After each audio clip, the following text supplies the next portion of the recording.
is Frank's show, Frank Duffy Show. Special guest, man. Had him on in the previous show on Sidelines this morning on the Roundtable. Ron Higgins, one of the best sports writers, wittiest guys you'll find anywhere in America. He'll make sense out of a lot of stuff. Frank, I'll go ahead and let you get started with the questions because, folks, get your notebooks handy because you're going to want to take notes here. Well, Rob, we got to start off with our traditional welcome to the 16th Gold to Go show, baby. That's right. And by the way, we normally will pick a Tiger great that had that number. There's not a lot of great Tigers that ever wore 16, really, in any sport. I mean, kind of Craig Knoll's all I got, right? So yeah. We're gonna bypass. I think of the 16s, Ron. There's really not a 16 out there. Craig Knoll, a backup quarterback is really all I got. But hey, I love having Ron on here with us as a guest. Ron literally grew up under stately oaks and broad magnolias, with his dad at LSU all those years, and of course being a great sports writer. So having you on, Ron, we love this and our 16th show. By the way, this was the show that did bring the Lane Kiffin news first to the entire United States. I had it because we knew that his young son was already enrolled in school. We had it 3 weeks before we went public with it. The folks in Florida, what were they telling about us, Rob? Brendan and all his buddies, y'all are insane. He's gone to Florida, but we had it. So, Ron, I want to start out by asking you, what are some of your greatest memories before we get into the Lane Kiffin mania that's going on right now and this incredible transfer portal? We picked up 41 players that, again, by my news, is about $40 million in salary. But can you talk about just growing up and being a writer? What are your best memories of LSU sports? God, there's so many. The first LSU game I ever saw when I was a kid, it was only 5-0 game I've ever seen. LSU beat TCU 5-0. It's only 5-0 game I've ever seen. My first game I ever saw in football. Got so many games.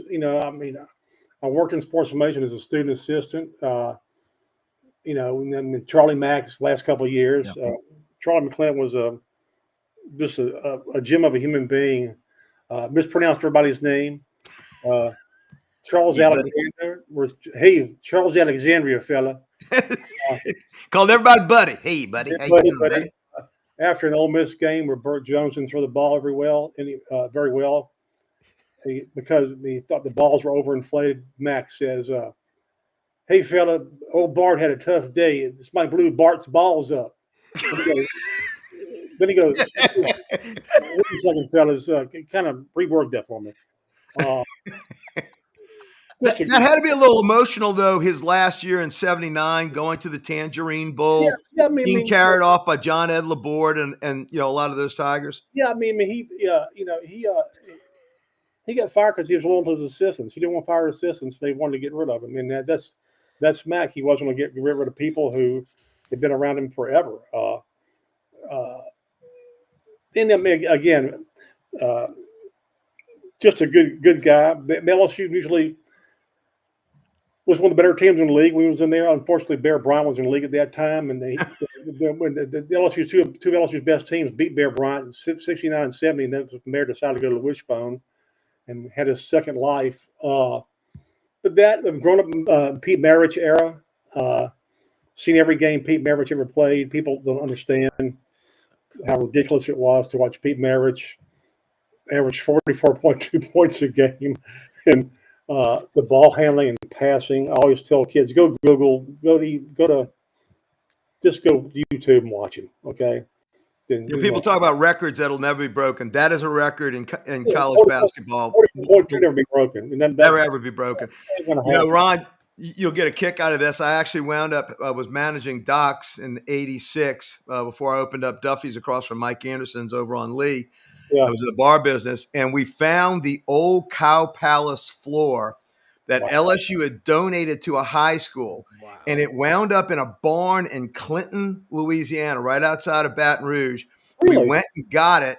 It was under a tarp, and that's what we made the bar at Doc's out of. And I remember before we poured the resin, I got a brass plaque and put on there the floor in which Pete Maravich averaged 44.2 points a game, a record which will never. It's literally on the plaque underneath the resin. I said I feel pretty comfortable. This could go from time immemorial. This will never be topped. So he was amazing. He was a showman.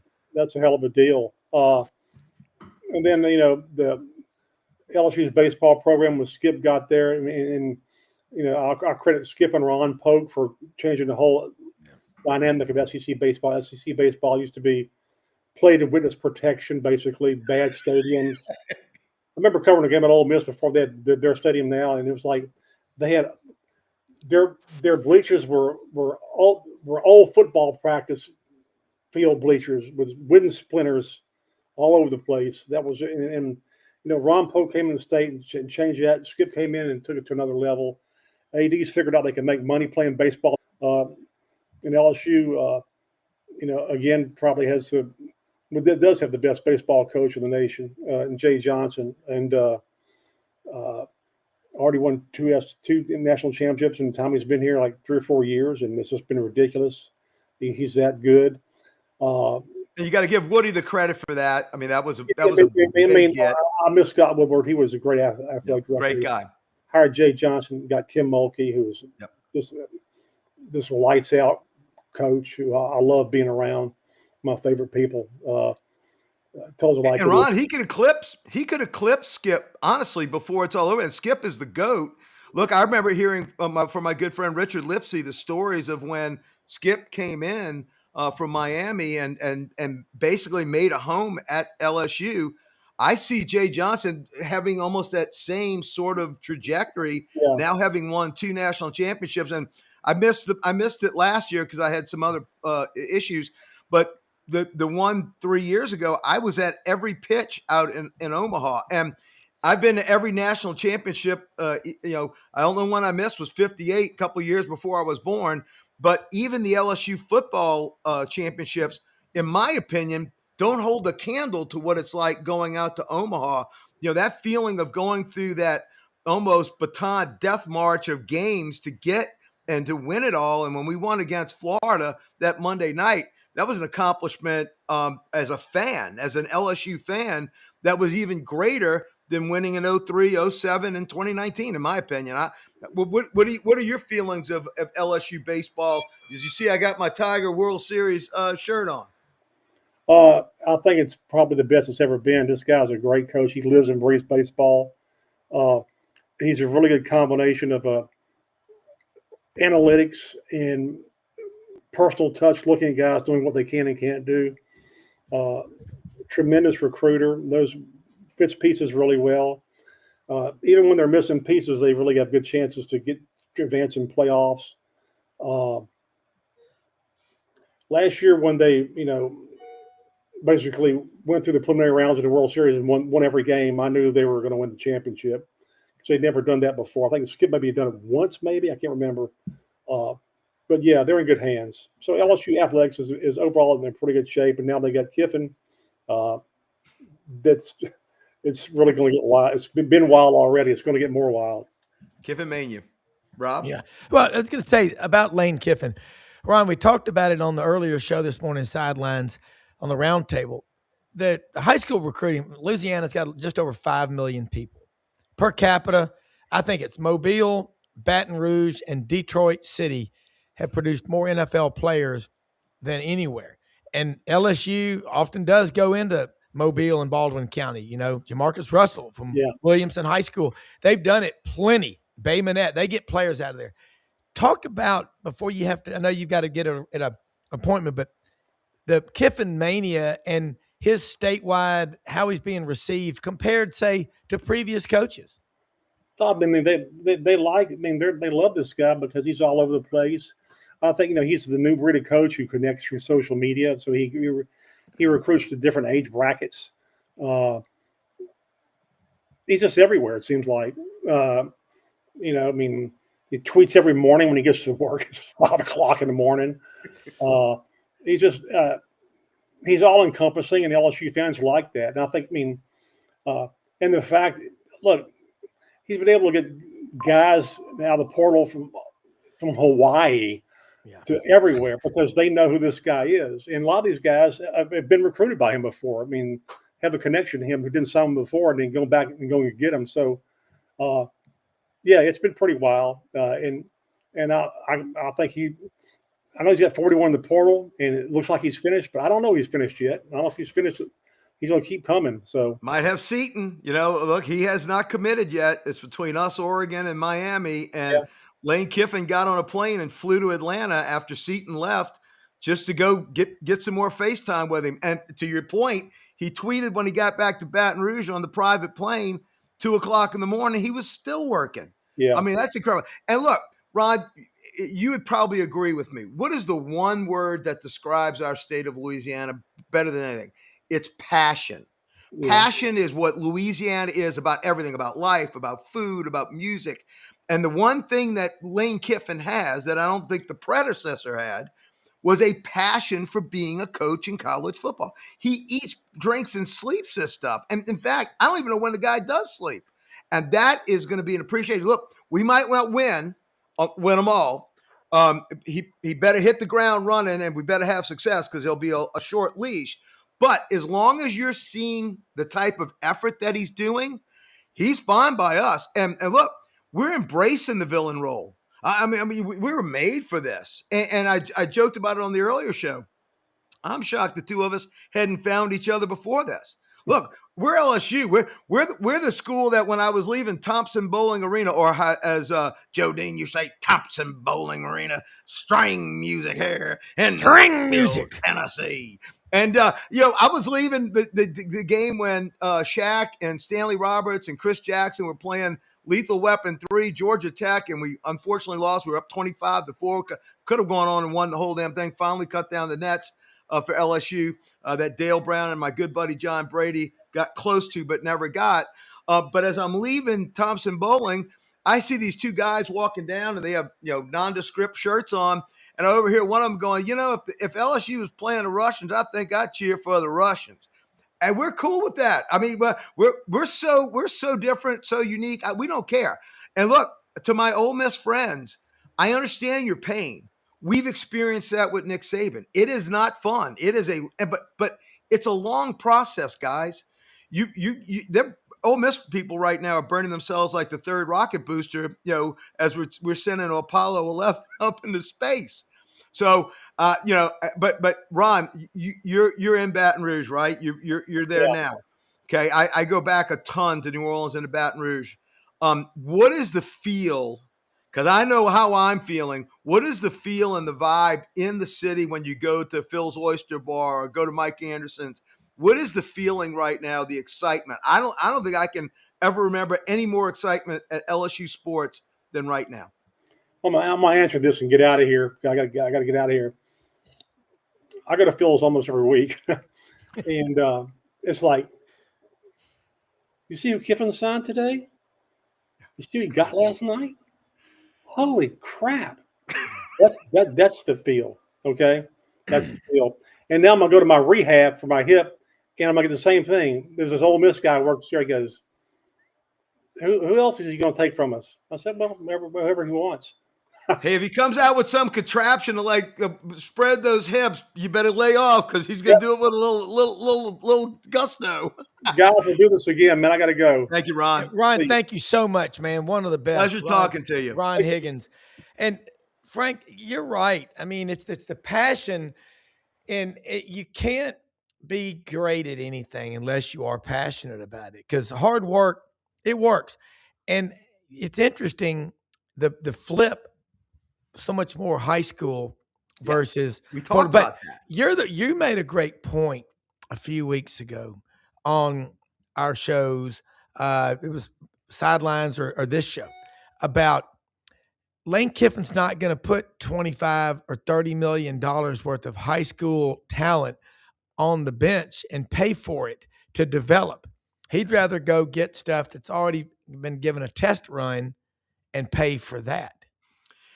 Well, I think it's gonna recalibrate. So right now, 60 to 70% is brought in by the portal. That's been Lane's MO. And look, it was the MO for Brian Kelly at LSU. Look, we had the best portal class, even better than Lane's last year. We didn't do anything with it. He didn't develop them. and the guys that we did bring in, underperformed. But I think what you're going to find Lane doing, and look, Ron brought it up in the show before. Yesterday, Lane and the entire LSU coaching staff, I mean, all of them, the plates at the supper, at the Baton Rouge Supper Club hadn't even been cleared yet from their celebration of celebrating the best portal class, 41 portal transfers.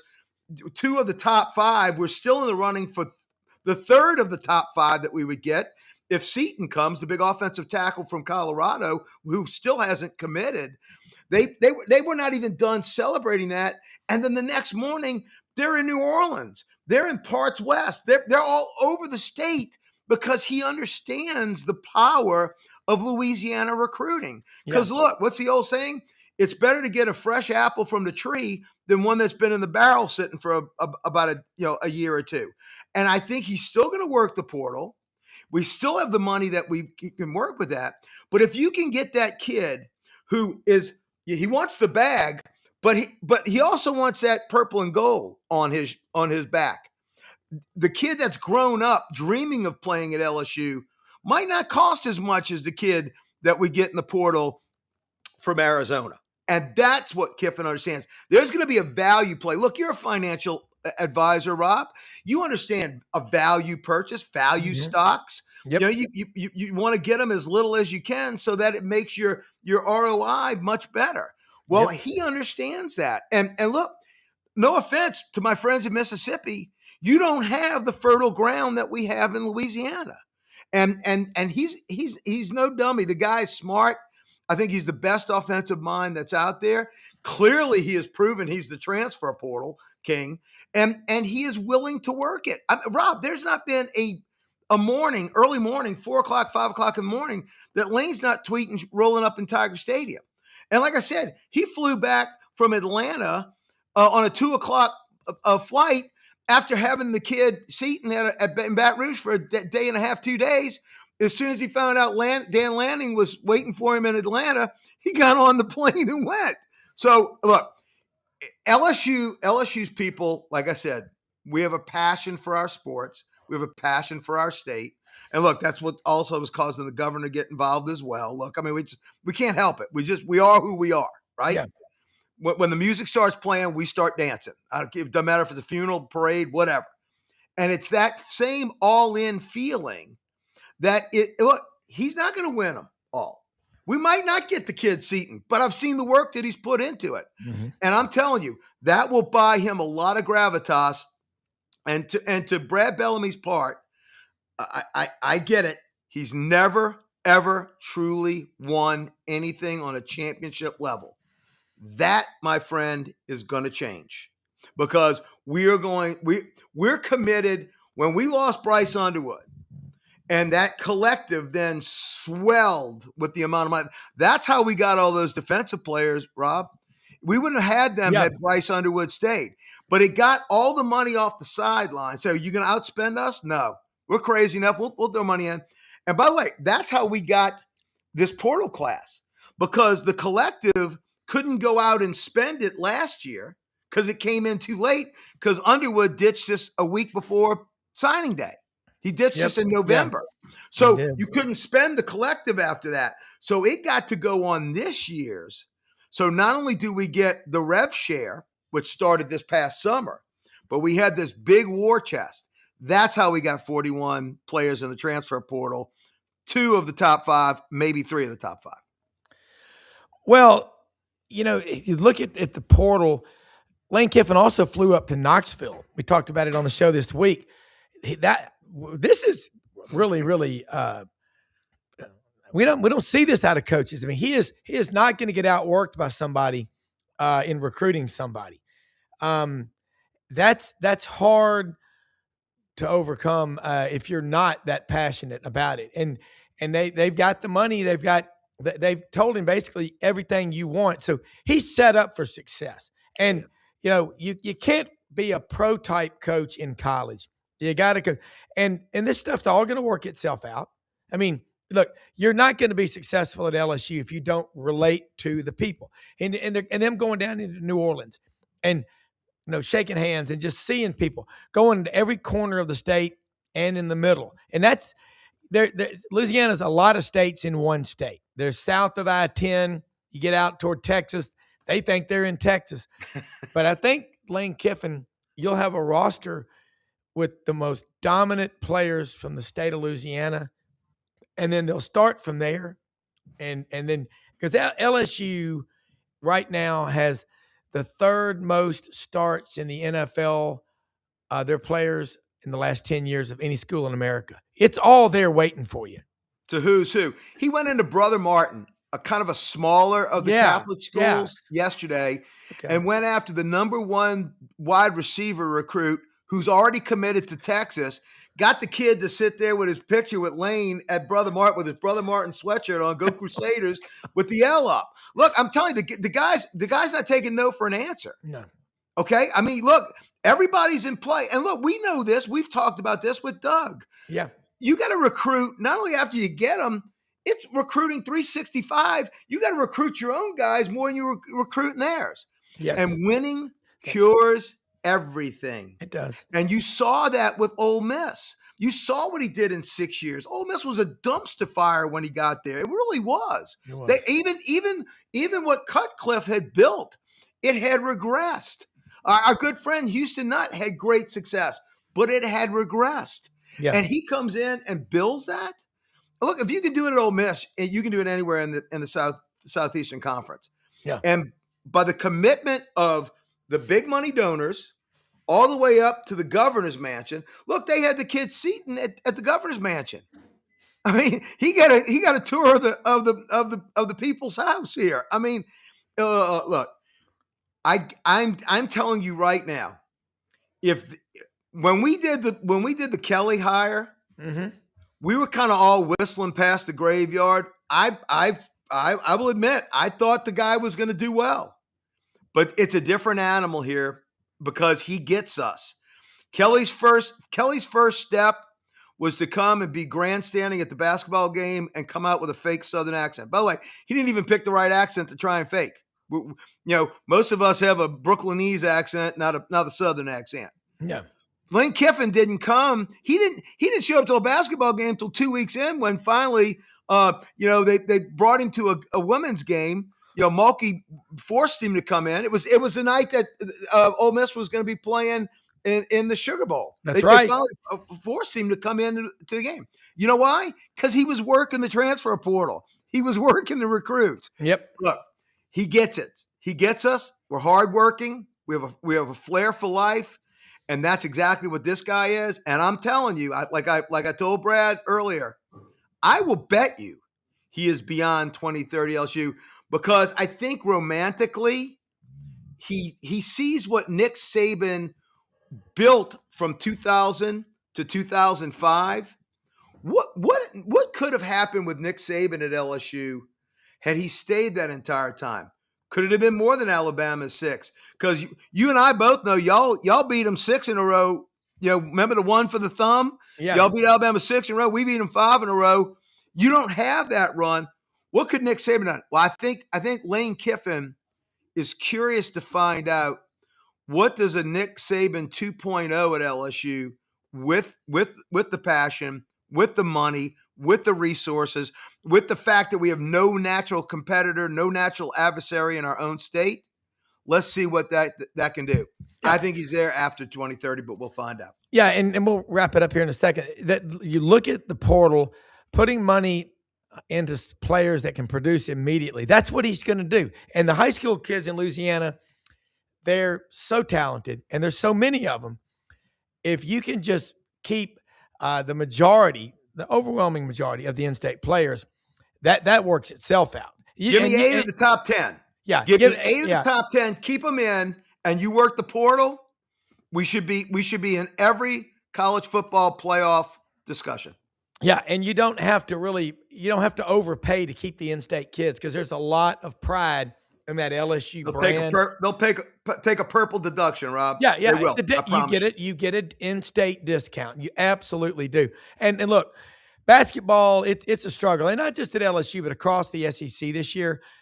I'm just going to say that LSU football, the sense of urgency that you did not have with Brian Kelly, it's there with Lane Kiffin. So send us off with a positive note, and the folks at Acme Oyster Bar and Felix's down in the quarter, get them excited. Get the servers give you a excited. positive note. My RV Bengal One has already got diesel in it, and if I'm not going back to Omaha, and as you know, I do my announcing at Cacti Park in Palm Beach. I'm going to be down there doing the Astros games this year, and I'm going to be doing the Nationals games. I'm going to be announcing all the spring training.